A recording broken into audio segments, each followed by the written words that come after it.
성경을 찾겠습니다. 요한복음 요다서 1장 4절 1절 우리 같이 봉독을 하도록 하겠습니다. 다 같이 봉독합니다. 이는 가만히 들어온 사람 몇이 있음이라. 저희는 옛적부터 이 판결을 받기로 미리 기록된 자니 경건치 아니하여 우리 하나님의 은혜를 도리어 새교꼬리로 바꾸고 홀로 하나이신 주제 곧 우리 주 예수 그리스도를 부인하는 자니라. 아멘. 오늘 우리는 지난 시간에 이어서 1장 4절을 통해서 이단들의 특징 중에 하나는 뭐냐, 그것은 불경건이다라고 하는 것을 한번 살펴보도록 하겠습니다.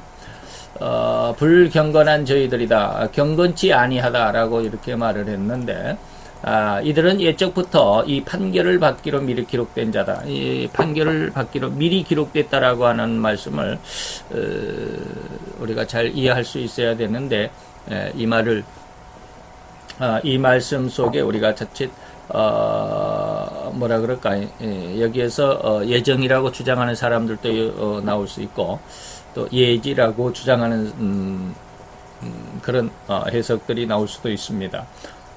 그런데 미리 기록되었다라고 하는 것들을 그 의미를 한번 잘 생각을 해 보시기를 바랍니다.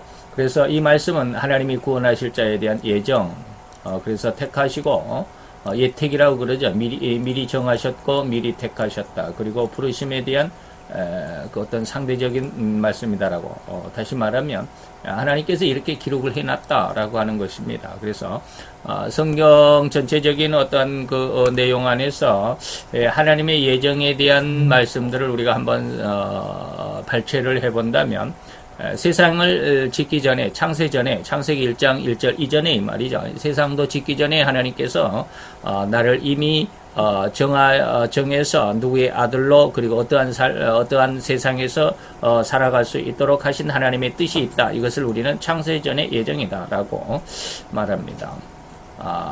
뭐 이 말과 비슷한 게 영원전 때 전부터 부르셨다라고 하는 말인데, 영원전부터라는 것은 물론 창세전이다라고 하는 말과 비슷하지만 그보다도 더 앞선 시간, 더 오래전의 시간, 그것은 하나님께서 계실 때, 세상이 있기도 전에 하나님만 계시는 그러한 때에 이 말이죠. 이것을 영원한 때 전이다라고 말합니다. 영원한 때 전에 하나님께서 우리를 하나님의 자녀로 부르셨다라고 하는 게 디모데후서 1장에 대한 그 바울의 견해이기도 합니다.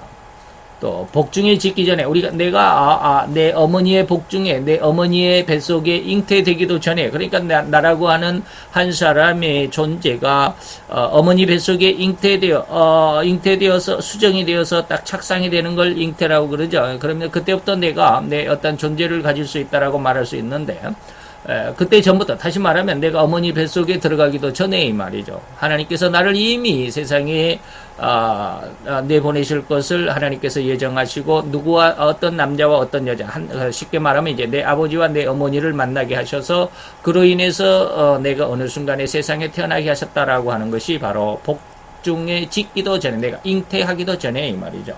예레미야 1장 5절에 예레미야를 하나님께서 이렇게 말씀하셨습니다. 또 복중에서 택하셨다. 엄마 뱃속에 잉태되어 있을 때 택했다라고 하는 것이죠. 그것이 이제 갈라디아서 1장, 이사야서 13장, 누가복음 1장인데, 아마 우리는 이걸 잘 알 수 있는 것이 뭐냐면 이삭과 에서와 야곱이다라고 말할 수 있겠죠.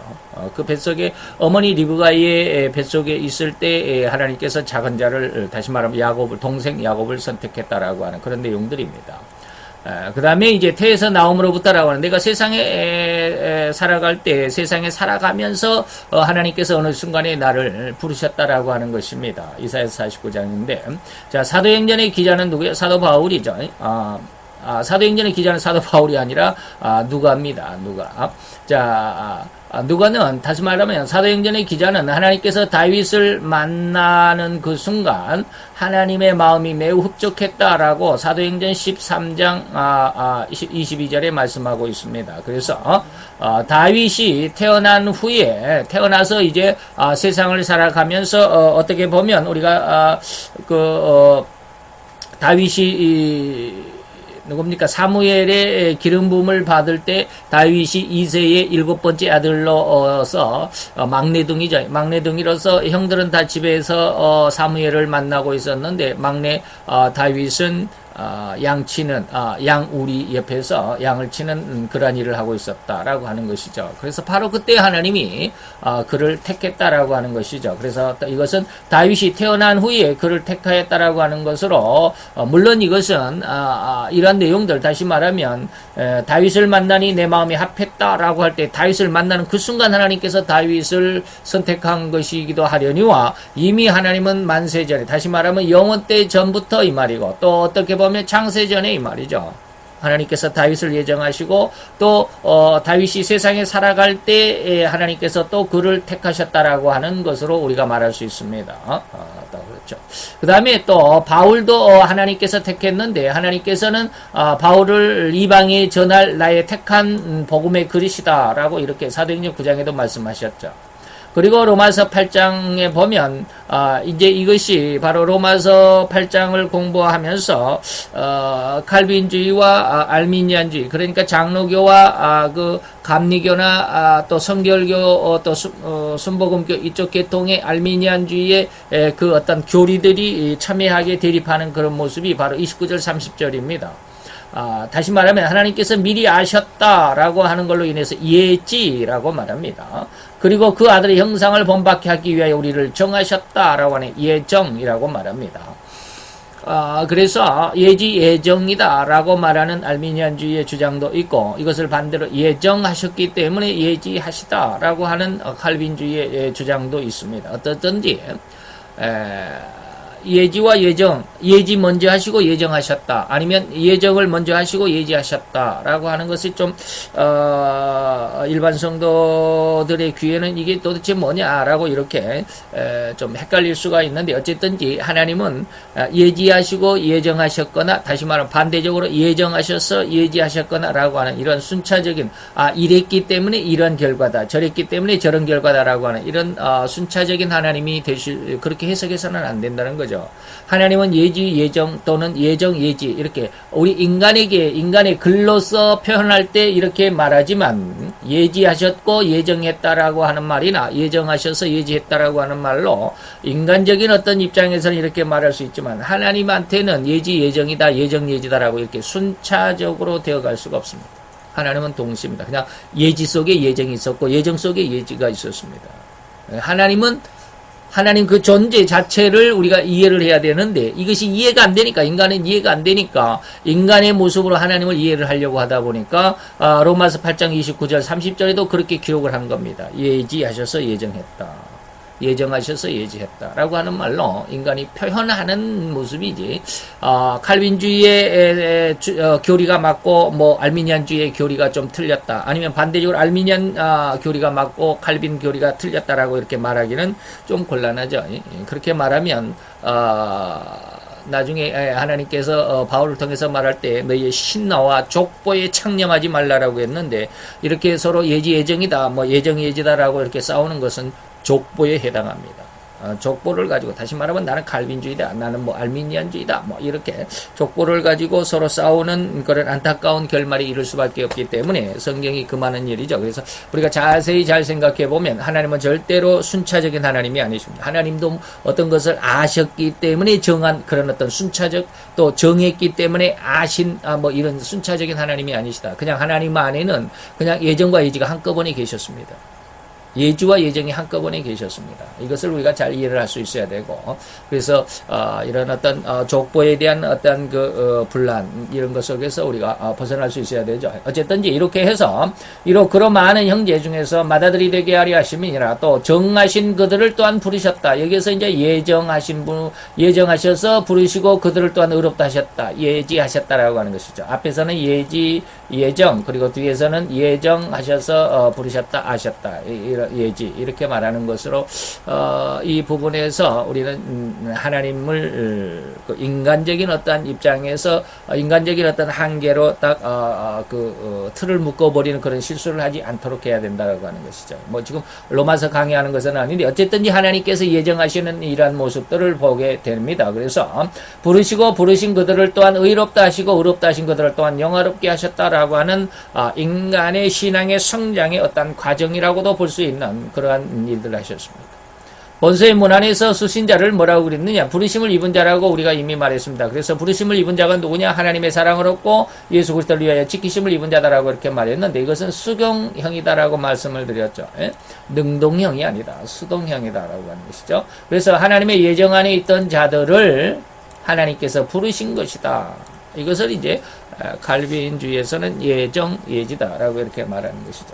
이와 마찬가지로 가만히 들어온 자들도 역시 옛적부터 판결을 받기로 미리 기록되어 있다라고 말하면 이거는 자칫 잘못하면 그 운명론이 되어버립니다. 잘못 해석을 하면 운명론이 되어버린데 다시 말하면 하나님께서는 나를 언제부터 물론 이렇게 예정하셨다고 그랬죠. 이렇게 많은 부분에서 뭐 창세전에 예정하기도 하고 영원전부터 복중에 짓기 전에 복중에서 아니면 세상에서 살아가다가 이렇게 예정을 하셨다라고 이렇게 말을 한다면 하나님이 나를 어떻게 예정하셨느냐? 이것을 예정하시는 모습에서 우리는 신학적으로 선택과 유기라고 하는 두 가지 길이 있습니다. 선택은 구원받기로 선택을 했다. 유기는 뭐요? 버리기로 작정했다라고 하는 거예요. 그래서 우리가 가끔 가다가 뉴스에 보면 어떤 사람이 살인죄를 저질러서 살인해서 시체를 버리는 것을 뭐라 그래요? 시체 유기라고 그러죠. 그때 유기가 버렸다라는 뜻입니다. 그래서 우리가 여기서 잘못하면 미리 기록됐다라고 하는 이 말을 우리가 잘못 해석을 하면 뭐라고 하냐면 하나님이 나를 버리기로 유기하기로 작정하셨구나라고 해석을 해보면 굉장히 큰 오해가 됩니다. 그래서 미리 기록됐다는 말을 우리는 잘 생각을 해야 합니다. 그래서 옛적부터 이 판결을 받기로 미리 기록되어 있다라고 하는 것은 하나님께서 나를 선택하기로 이미 예정하셨다 아니면 나를 유기하기로 예정하셨다라고 하는 그런 예정이 아니에요. 예. 그런 예정이 아닙니다. 하나님은 원래 신명기에도 보면 모세에게 하나님께서 그랬습니다. 내가 너희들 앞에 생명의 길과 사망의 길을 둘을 주었어. 선택하는 것은 너희의 자유야. 생명의 길을 선택하면 너희가 그 생명의 길 안에서 생명을 얻을 것이고 사망의 길을 선택해서 사망의 길로 간다면 너희는 거기에서 고통과 괴로움, 가시와 엉겅퀴를 만나서 고통하다가 지옥에 떨어질 거야 라고 하는 그 길을 주셨습니다. 자, 이랬을 때 선택을 하는 것은 뭐냐면 내가 이 하나님을 믿고 의지하고 믿음으로 살아갈 거냐 하나님을 거절하고 하나님을 믿지 않는 불신 세상 속에서 내 스스로 수고하고 노력하고 애쓰면서 살아가느냐라고 하는 것은 내 선택입니다. 그러나 선택에 대한 결과 다시 말하면 믿음을 선택한 자에게는 생명을 주시겠다라고 약속을 했고 나 자신의 하나님을 거절하는 불신으로 말미암아 나 자신을 믿고 살겠다라고 하는 이러한 선택을 하는 자들에게는 멸망이라고 하는 규정을 했기 때문에 이것이 바로 미리 기록이 해놨다. 하나님께서 미리 정했다 이 말입니다. 이 말이 나중에 보면 사람에 대한 그리고 사건에 대한 예정이다라고 하는 말도 나오겠지만 이거 굉장히 미묘한 차이를 갖습니다. 그래서 잘 이해가 안 됩니다. 한두 번 들어가지고, 한두 번 생각해가지고는 예지와 예정을, 그리고 이 예정 속에 선택과 유기라고 하는 것을 구별해 낸다라고 하는 것은 굉장히 어렵습니다. 이걸 오랫동안 숙고해 깊이 고민해보고 생각을 해보고 도대체 이게 뭘까라고 이렇게 고민을 해봐야 이것이 구분이 되지, 그냥 대충 한번 들어가지고, 나는 다 배웠어라고 이렇게 생각한다면 큰 오산입니다. 잘 되어지지 않습니다. 이게 굉장히 미묘한 차이가 있기 때문에 잘 이해가 잘 안 됩니다. 웬만해서는 잘 이해를 못하죠. 제가 이렇게 얘기를 해도 웬만한 목사님들은 이 말을 잘 이해하려고 하지 않습니다. 저도 굉장히 오랜 시간 고민하고 이게 도대체 뭔 뜻이야? 왜 이 말 했다가 저 말 했다? 이 말이 이 말 같고 저 말이 저 말 같고 이 말이 저 말 같고 저 말이 이 말 같고 도대체 이게 뭔 뜻이야? 굉장히 혼란스럽습니다. 잘 기도 많이 하시고 아주 세밀하게 조심스럽게 그리고 깊이 또 천천히 읽어가면서 이 말을 잘 한번 생각을 해봐야 예지와 예정 그리고 예정 속에서의 선택과 유기라고 하는 것이 이 뜻이구나, 미리 기록됐다라는 게 무슨 뜻이구나라고 하는 것을 이해할 수가 있을 것입니다. 이게 한두 번 들어가지고 한두 번 공부했다고 해서 한두 번 내가 알았다고 그래서 다 이해가 되는 건 아니다라고 하는 것이죠. 예? 그래서 여기에서 미리 기록됐다라고 하는 것은 판결이라는 것인데, 이것은 심판에 의해 멸망을 받았다라는 뜻이고, 이것이 바로 미리 기록된 이라고 말했을 때 하나님 백보자 앞에 있는 그 책의 기록이라고 말할 수도 있고 그러는데, 여기서는 이제 과정들은 다 놔두고 하나님 백보자 앞에 두 권의 책이 있는데, 이것을 우리는 뭐라 그래? 행위록이 있고 하나는 생명 책이 있습니다. 생명책이 있고 행위록이라고 하는 책이 있는데, 생명책에 기록된 자들은, 생명책에 내 이름이 기록되어 있으면 그 사람은 뭐 한다? 천국에 들어갈 수 있고, 생명책에서 내 이름이 없으면 행위록이 기록이 되어 있는데, 행위록이 기록이 되어 있는 자들은 지옥의 멸망에, 쉽게 말하면 오늘날 시체말로 하면 데스노트에 해당하는 사람들입니다. 그러면 하나님께서 내 책을 내가 세상에 태어나기도 전에 생명책에 기록했느냐, 행위록에 기록했느냐라고 하는 것은 어떻게 해요? 그것이 하나님께서 그렇게 정했다고 한다면, 만약에 하나님께서 나를 행위록에 기록해, 내 이름을 행위록에 기록해 놨는데, 나는 열심히 하나님을 믿고 의지하고 하나님 앞에 헌신하고 충성하고 11조도 잘하고 감사헌금도 잘하고 주일성수도 잘하고, 그러면 그게 말짱한 일이 아니냐. 왜? 내 이름은 하나님께서 이미 행위록에 기록을 해놨을 텐데 내가 그렇게 살아있을 때 수고하고 있을 필요가 뭐가 있느냐라고 하는 그것이 뭐요? 그게 다시 말하면 세상적인 숙명론에 해당이, 숙명론으로 빠져버리게 된다라고 하는 것이죠. 그렇지 않습니다. 하나님께서는 내가 비록 죽음 가운데, 멸망 가운데 있는 그런 죄악 가운데 있다 할지라도 회개하고 돌아오면 내가 너를 구원해 주겠다. 그 순간 내가 너를 살려주겠다. 예. 이게 에스겔서 33장, 이사야서 33장인가? 에스겔서 33장의 내용입니다. 기가 막힌 내용인데, 어쨌든지 우리는 이 생명책에 기록이 되어 있다, 아니면 행위록에 기록이 되어 있다라고 하는 것은, 기록은 누가 하십니까? 하나님이 하시는 겁니다. 하나님이 그렇게 하십니다. 그런데 하나님이 기록을 하시는 그것을 내가 미리 짐작할 필요는 없습니다. 굉장히 중요한 말인데, 다시 말하면 하나님께서 나를 생명책에 기록을 해놨건 행위록에 기록을 해놨건 나는 전혀 신경 쓸 필요가 없습니다. 다시 말하면 내가 비록 행위록에, 하나님께서 내 이름을 행위록에 기록을 해놨다 할지라도 내가 하나님 앞에 전심으로 회개하고 하나님을 믿고 의지하며 말씀대로 살기를 결심하고 다짐하고 믿음으로 하나님 앞에 나가게 되면 내 행위록에 기록이 되었던 그 이름이 생명책으로 바뀌어질 수도 있다는 것입니다. 이게 구원입니다. 내가 너희 전심으로 내게 나와 회개하면 내가 너를 구원해 주겠다라고 하는 게 하나님의 약속입니다. 그래서 내가 생명책에 기록이 되어 있다, 내 이름이 행위록에 기록이 되어 있다라고 하는 것은 신경을 쓸 필요가 없습니다. 그건 신경을 끄세요. 그것은 하나님의 소관이니까. 나는 그냥 단지 하나님 앞에 열심히 말씀을 읽고 기도를 하고 말씀대로 살아 순종하기를 바라고 하나님의 말씀 속에 열심히 그 말씀의 의미, 진의, 하나님의 뜻을 깨닫기를 간절하게 소망하면서, 그래서 너희는 먼저 그의 나라와 그의 의를 구하라 하신 그 약속의 말씀 속에 있기를 원하고 그렇게 수고하고 있을 때, 이것은 하나님께서 미리 기록을 했는데 뭘로 기록했냐, 그렇게 하는 자들은 내가 구원하기로 이미 작정을 했다라고 하시는 그 말씀 속에 포함이 되기 때문에 내 이름이 생명책에 옮겨진다라고 하는 것입니다. 이것은 좀 어려운 말인데, 기록은 반드시 있어야 한다라고 하는 것인데, 여기서부터 여기까지는 좀 빼놓고요. 옛날 시내산에서 하나님께서 모세에게 10계명을 주었죠. 다시 말하면 이 기록이라고 하는 것은 하나님 앞에 분명히 있는 것인데, 출애굽기 31장에도 보면 바로 이제 모세에게 10계명을 주실 때 하나님께서 돌판에 하나님이 뭐 했다? 친히 쓰신 것이다. 하나님이 기록했다. 하나님이 이렇게 기록하신다라고 하는 것입니다. 더욱이나 32장으로 출애굽기 31장에서 32장으로 내려가 보면 32장에 보면 모세의 양쪽 손에 모세가 산에서 내려오는데 그 증거판이 모세의 손에 있고 그 양편에는 다시 말하면 두 돌판인데 돌판 이편 저편에는 하나님이 만드신 것이고 하나님이 직접 쓰셔서 새긴 돌판이더라 라고 이렇게 하나님의 기록하심을 말씀하고 있습니다. 그리고 이것은 이제 판에 기록을 하셨죠. 출애굽기 32장이나 31장에는 십계명을 하나님께서 돌판에 기록을 하셨는데 벨사살 왕의 상황, 다시 말하면 다니엘서 5장 상황인데 이때는 하나님께서 손가락이 나타나서 왕궁 촛대 맞은편에 그 회칠한 그런 분벽에 하나님의 손가락이 갑자기 나타나서 메네메네 대결 우바르신이라고 하는 글씨를 쓰셨다라고 하는 것입니다. 또 이거 성경에 기록이 되어 있는 것이고 우리 기독교 역사에 보면 황제 숭배 사상이 극심했던 바로 그 로마 시대입니다. 로마 시대, 다시 말하면 서기 313년이죠. 서기 313년에 콘스탄틴이라고 하는 로마의 황제가 있었는데 이 콘스탄틴 황제가 십자군 전쟁을 전쟁을 치르고 있을 때 어느 날 막사 가운데서 전쟁을 이제 진두지휘하러 나가려고 할 때 그 밝은 대낮 청천백일 맑은 하늘에 갑자기 불 십자가가 나타났고 그 불 십자가 아래 라틴어 그때 로마 말이죠.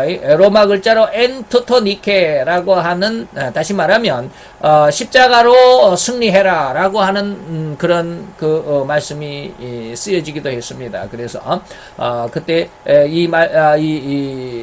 그 하늘에 쓰여진 이 글을 보고 콘스탄틴이 그 자리에 무릎을 꿇고 엎드려서 예수여 항복합니다라고 부르짖은 후에 신자가 되었다라고 그러죠. 그 어머니가 콘스탄틴의 어머니가 굉장한 독실한 신자였는데 그가 만들어 놓은 수도원이 지금 시내산에 있는 무슨 그 수도원이라고 그러는데 제 이름은 제가 그 선교 그걸 뭐라 그럽니까?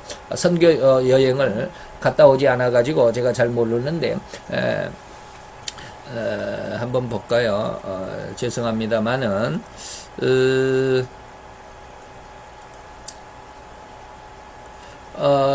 그 삼각지 같은데 여러분들이 혹시 기억할는지 모르겠습니다.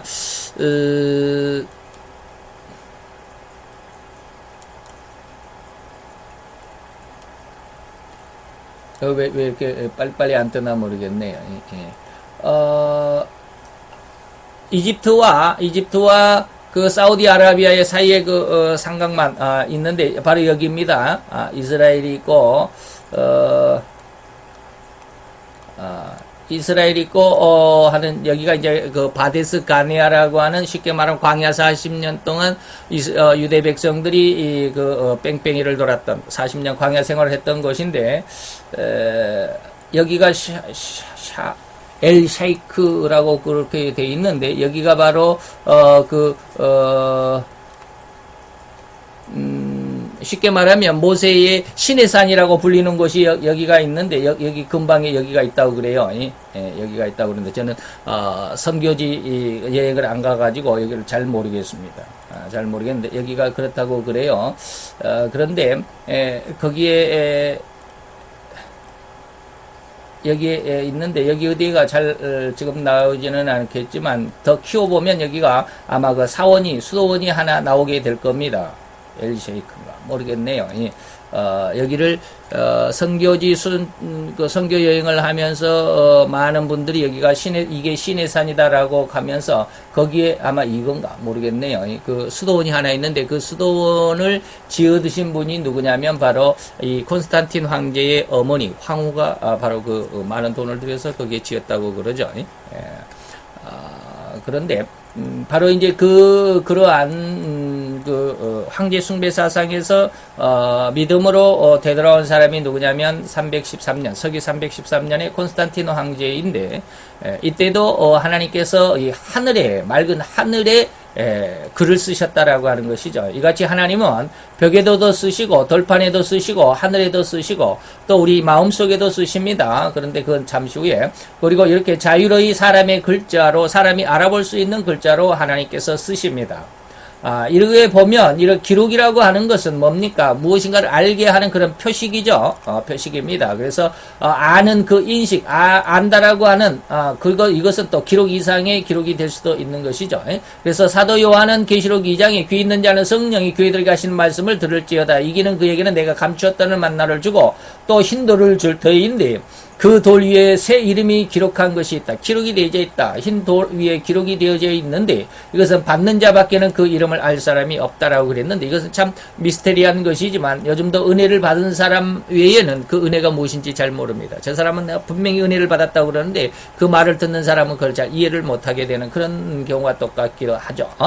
바울은 고린도후서 3장에 보면 너희가 우리의 편지다. 우리의 마음에 썼다라고 마음에도 기록한 것을 볼 수 있습니다. 무사람이 알고 읽는 바라 너희는 우리로 말미암아 나타난 그리스도의 편지다. 너희의 행동조차도 언행시 마음이지만 또 너희의 행동, 너희의 말 이런 것조차도 너희는 그리스도의 편지다라고 말하는 것이죠. 이는 먹으로 쓴 것이 아니고 오직 살아계신 하나님의 영으로 한 것이다 라고 이렇게 돌 위에도 쓴 것도 아니고 육의 신비 우리 마음속에 이렇게 영으로 기록하신 것이 있다라고 해서 판과 먹을 신령하게 표현하기도 했죠.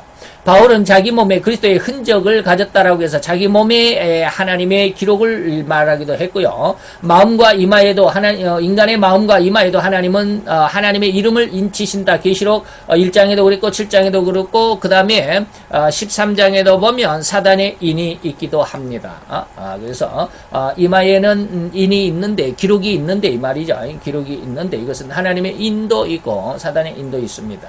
위의 모든 말들을 알게 하는 표식으로 대한 이야기고요. 하나님이 주신 계시록 중에 계시록 5장에 보면 하나님께서 이제 계시록에 보면 7인을 말씀을 하시는데 그 7인을 보니까 뭡니까? 안팎으로 쓰여진 책이더라라고 이렇게 말합니다. 그리고 계시록 10장에 보면 바다와 땅을 밟고 써 있는 천사의 손에 책이 있는데 이 책을 사도 요한이 달라고 그래서 먹어버렸다라고 그러죠. 그래서 네 배에는 쓰지만 혀에는 꿀같이 달리라 하여 요한이 그 책을 먹었고 후에 계시록 10장 11절에 보면 많은 백성과 나라와 방언과 임금에게 뭐하게 하기 위해서 다시 일어나게 하기 위해서 이 책을 먹으라고 그랬다라고 하는 것이죠. 인간은 눈으로 보고 읽고 귀로 듣고 알고 몸으로 부딪혀서 감각하고 마음으로 생각하고 냄새도 코로 맡고 해서 알게 되죠. 이것이 바로 오감입니다. 인간은 이렇게 오감으로 알게 하지만 하나님의 방법으로는 또 인간에게 어떻게 알게 하시느냐 바로 우리가 말하는 바로 여러 가지 방법으로 알게 하십니다. 표식이죠. 곧 계시를 주셔서 보게 하기도 하고 느끼게도 하시고 듣게도 하시고 그래서 알게 하십니다. 이러므로 여기 기록이라고 하는 것은 낱말 그 근본 뜻을 파악해서 하나님의 기록에는 여러 가지 기록이 있음을 알아야 되죠. 그래서 꼭 하나님께서 미리 기록했다라고 하는 것은 꼭 어떤 글자만을 찾으려고 하지 말고 하나님께서 이 모든 기록을 어떻게 하시는가 그리고 그 안에서 우리가 그 하나님께서 내게 나타나셨을 때 내 마음 신비에 들려주는 어떤 음성으로도 기록이 될 수 있습니다. 이러한 것까지 우리가 철저하게 하나님의 은혜 가운데서 하나님의 역사임을 알고 그 안에서 믿음으로 더 받아들일 수 있는 그런 은혜가 필요하다라고 하는 것이죠. 그래서 예적부터 이 판결을 받기로 미리 기록된 자라는 말씀은 사람마다 예적부터 미리 구원을 얻은 자 또는 얻지 못할 자 얻은 자는 뭐요? 선택이라고 그랬죠. 얻지 못할 자는 뭐 유기라고 그런 말을 아까 말씀을 드렸습니다. 이렇게 미리 정해두었다라고 하는 뜻이 있기도 합니다. 그런데 그것을 어떻게 생각하느냐? 나를 완전히 유기로 선택을 했기 때문에 내가 예수 믿을 필요가 없지 않느냐라고 그렇게 생각하지 말라라고 그랬습니다. 좀 전에 말씀드린 겁니다. 그러나 한편으로는 우리가 다음과 같은 뜻도 있습니다. 자, 가만히 들어와서 하나님의 은혜를 새벽거리로 바꾸고 또는 홀로 하나이신 주제이신 우리 주님 예수 그리스도를 부인하는 그 일, 이건 사람에게 대한 것이 아니라 그 일, 네가 이렇게 했기 때문에 이 말입니다. 하나님께서 아까 제가 말씀드릴 때 너희 앞에 모세에게 생명의 길과 사망의 길을 내가 두었으니까 어느 길을 선택하든지 해라 라고 말씀하셨다라고 그랬죠. 바로 그 일, 다시 말하면 내가 믿음을 선택했느냐 불신을 선택했느냐라고 하는 그 일 자체가 다시 말하면 이걸 사건이라고 말하는데 이 사건 자체가 예적부터 판결을 받기로 미리 기록해놨다. 생명의 길을 선택하면 내가 영원한 천국으로 영생을 내가 줄 것이고 불신의 길을 선택했다면 영원한 멸망과 지옥으로 내가 너희들을 이미 규정했다. 이미 그렇게 판결을 딱 정해놨다. 그렇게 기록을 해놨다. 그렇게 딱 써서 못을 박아놨다라고 하는 것입니다. 이게 바로 예적부터 판결받기로 미리 기록되었다라고 하는 것이었습니다. 그러므로 누구든지 그같이 된 자들, 이건 사람에 대한 것인데, 이거는, 이렇게 그렇게 사람에 대한 예정은 하나님께서 나를 이미 아까 뭐라고 그랬느냐면, 구원 얻을 자와 얻지 못할 자로 미리 정했다라고 이렇게 말씀을 한 것을 오해하면 안 됩니다.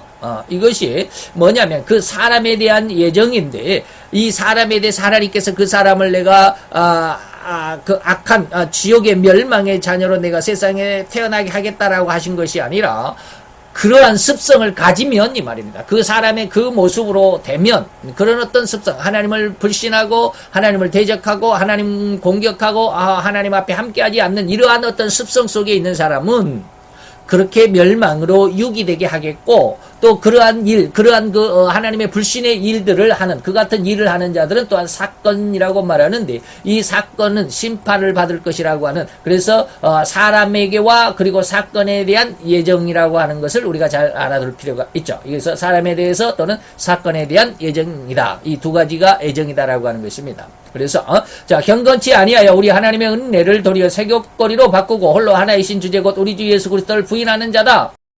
가만히 들어온 자들의 무엇이다? 본질과 본능에 의해지는 생태다라고 하는 것입니다. 그래서 우리가 본능적으로 이단들은 뭐요? 생태적 그 본능이 원래 불경건이다. 불경건 속으로 들어가는 거죠.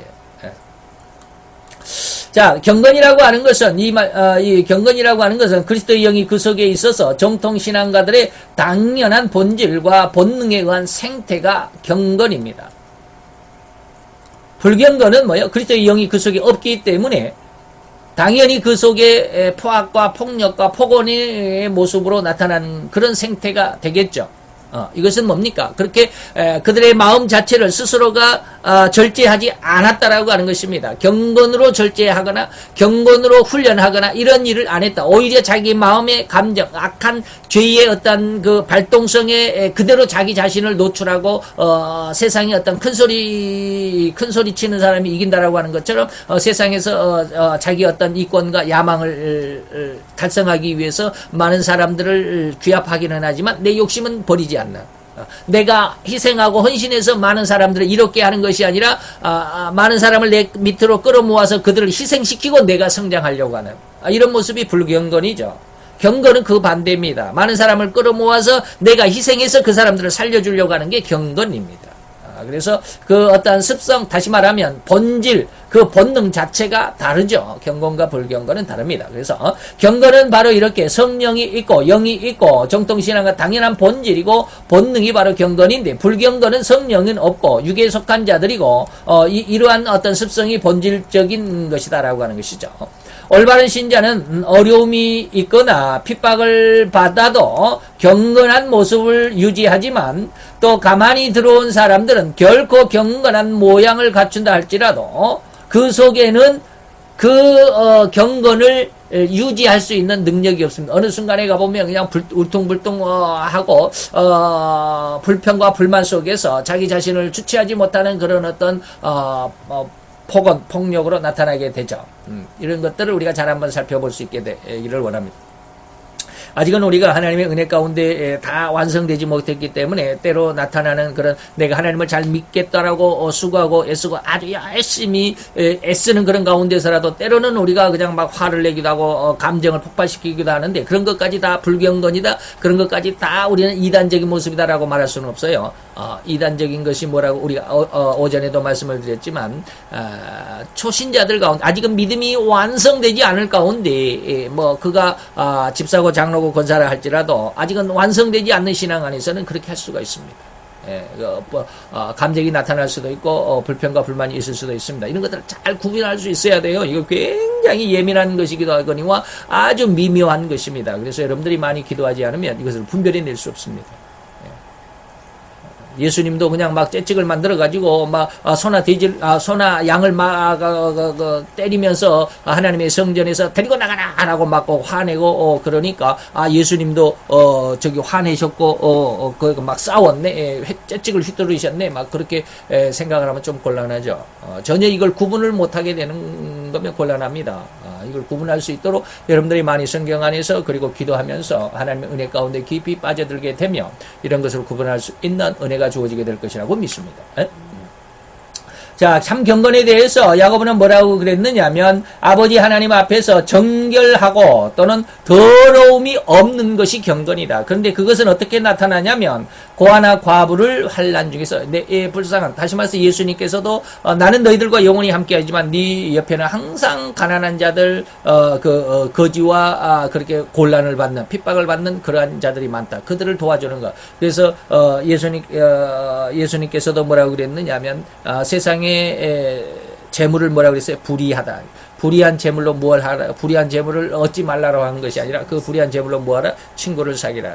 다시 말하면 고아와 과부들, 그리고 핍박을 받고 어려움을 당하는 세상 속에서 그런 고통을 당하는 사람들을 위해서 우리가 이 하나님의 쉽게 말하면 세상에 돈을 쓸 수 있어야 되죠. 자기 어떤 욕망과 야망, 자기 세를 불리기 위해서 사용하는 것이 아니다라고 하는 것입니다. 그래서 우리는 경건이라고 하는 것은 바로 그런 고아와 과부와 가난한 자들을 환난 중에서 돌아보는 것이고, 또 그를 또 자기를 지켜서 이러한 욕망 속에 있는 세상에 내 자신을 물들지 아니하게 하는 것이 바로 경건이다라고 말하고 있습니다.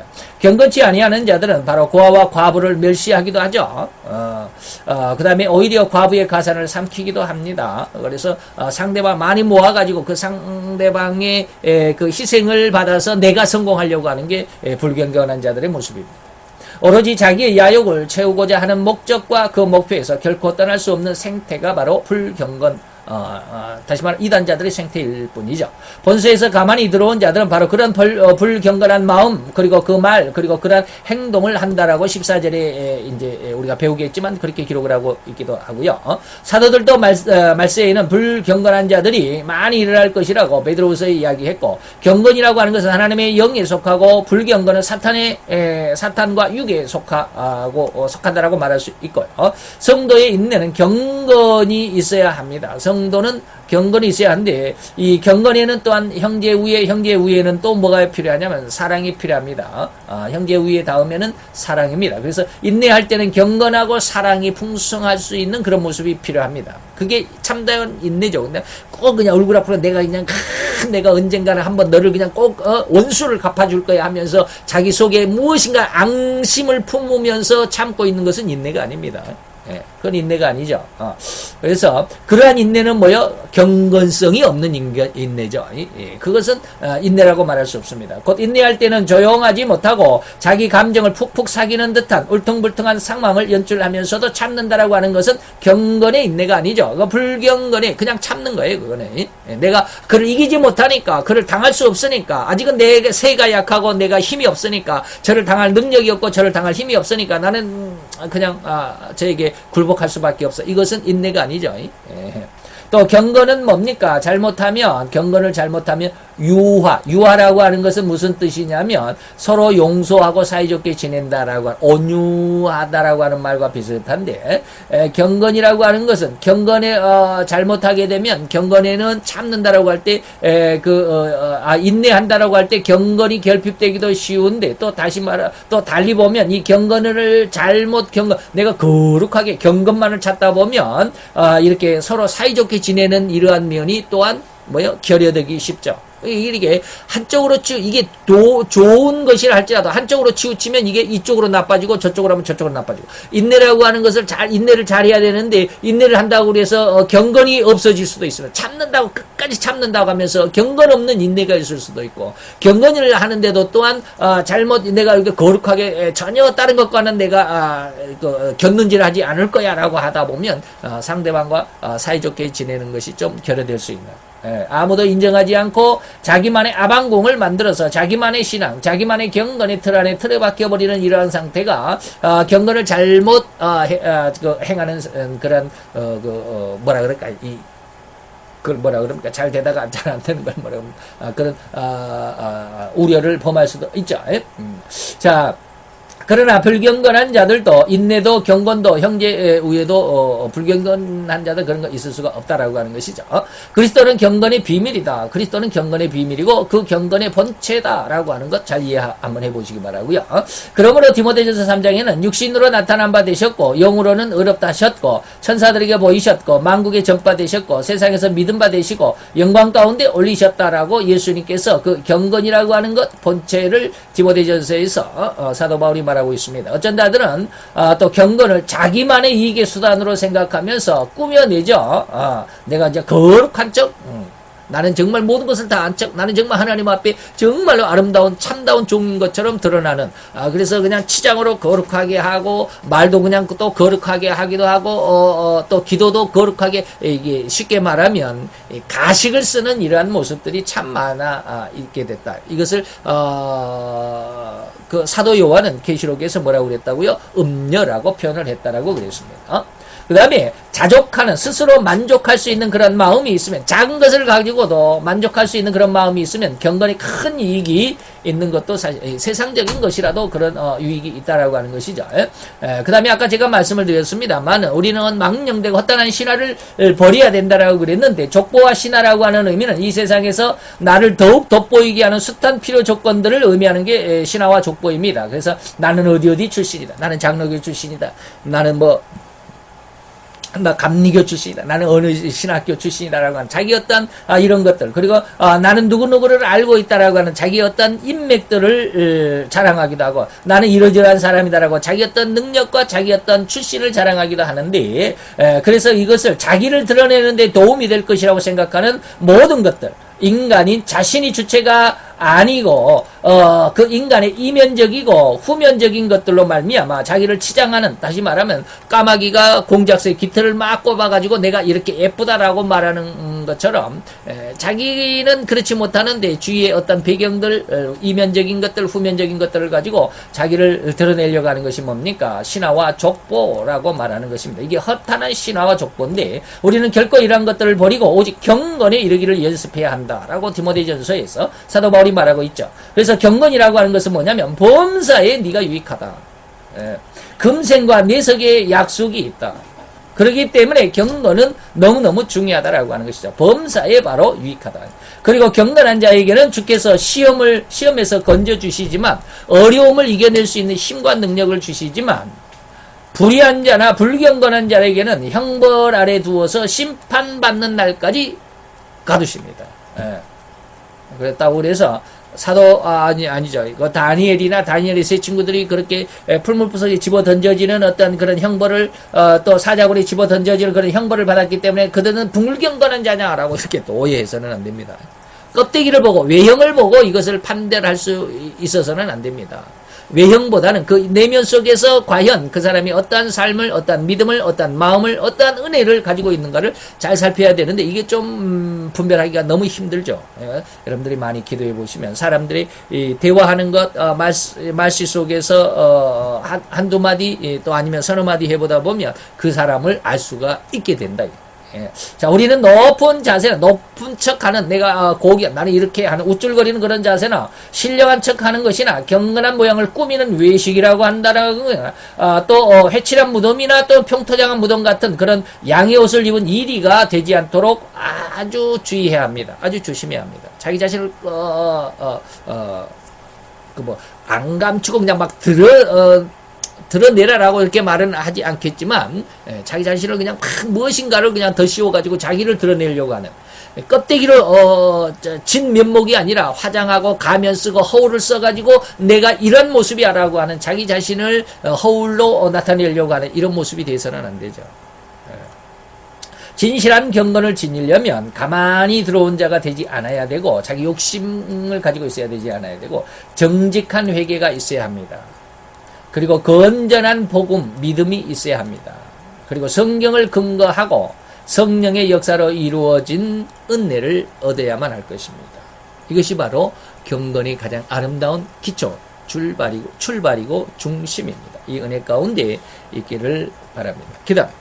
할렐루야. 주님 여호와여, 주께 감사와 찬양과 영광을 돌려드리나이다. 주의 영광 앞에서 아름답고 귀한 자들, 오늘도 이 시간 위에 주님 함께 하시고 내 하나님과 온전한 교제 속에서 이 시간 가운데 있어사오니, 하나님의 말씀이 우리 가운데 큰 힘과 기준, 그리고 또 큰 뿌리가 될 수 있도록 역사하시고, 결코 어떠한 홍수라도, 어떠한 바람이라도, 어떠한 보가 다닥친다 할지라도 결코 흔들리거나 넘어지거나 부서지지 않도록 굳건한 믿음의 중심을, 신앙의 뿌리를 가질 수 있도록 역사하여 주옵소서.